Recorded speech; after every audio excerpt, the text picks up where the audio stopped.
Does the government work for us or do we work for the government? Can the federal government take credit for saving us from a plot of its own creation?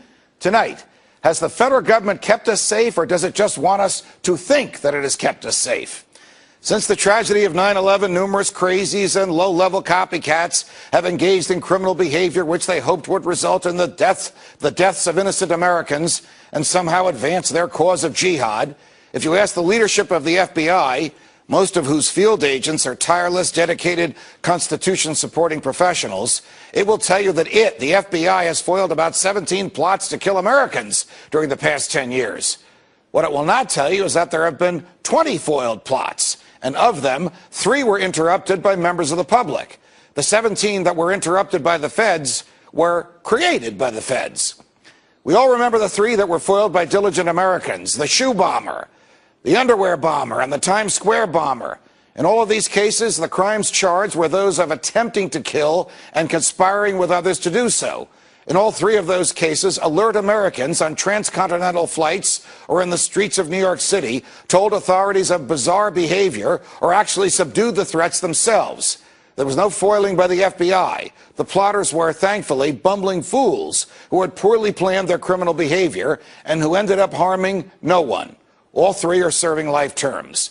But the more curious cases are the remaining 17 for which the federal government has taken credit. They all have a common and reprehensible thread. They were planned, plotted, controlled, and carried out by the federal government itself. In all of these 17 cases, from the Fort Dix 6 to the Lackawanna 7 to the Portland parade bomber, the feds found young men of Muslim backgrounds, loners who were bitter at America. They befriended them, cajoled them, and persuaded them that they could change the world by killing Americans.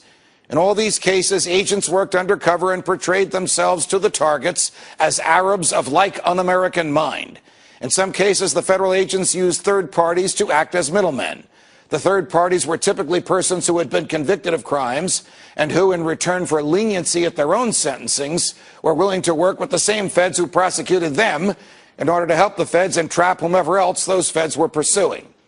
Thus, in all 17 of these cases, because of the command and control of federal agents, no one was ever in danger, no one was harmed, no bomb went off, and no property was damaged.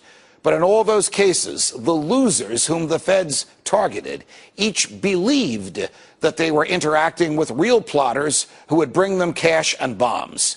As we know, sometimes the cash arrived, but the bombs never did. The defendants were essentially charged and convicted for playing a game with federal agents. The most recent of those government-generated plots was revealed yesterday. It has a new twist because it allegedly involves agents of the intelligence apparatus of the government of Iran. It, too, was destined to go nowhere, as the feds monitored and taped every move made by their target as he interacted with federal agents whom he stupidly believed to be drug dealers and co-conspirators. Today, the feds themselves revealed that high officials of Iran's government knew nothing of this. Of course, the neocons have demanded bombs on Tehran, no matter what the government there knew. And this plot came to light the day before Attorney General Holder himself was subpoenaed by Congress in the Fast and Furious case. You get the picture.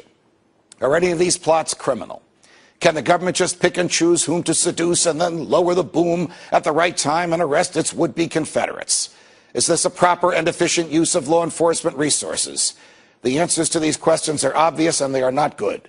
The courts have made this legal, so long as the target of these plots had a mental predisposition to cause harm. But none of this keeps us safe. All of this makes us less free, as any one of us can be entrapped. And we are fools if we praise the government for exposing a plot of its own creation and saving us from a danger that never existed.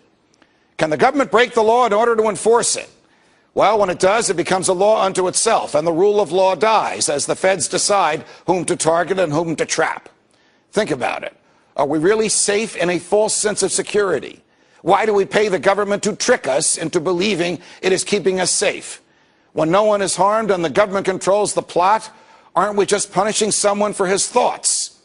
And in a free society, aren't free people free to think as they wish? This must be so. Because if the government can punish our thoughts, there are no limits to its power. From New York, defending freedom.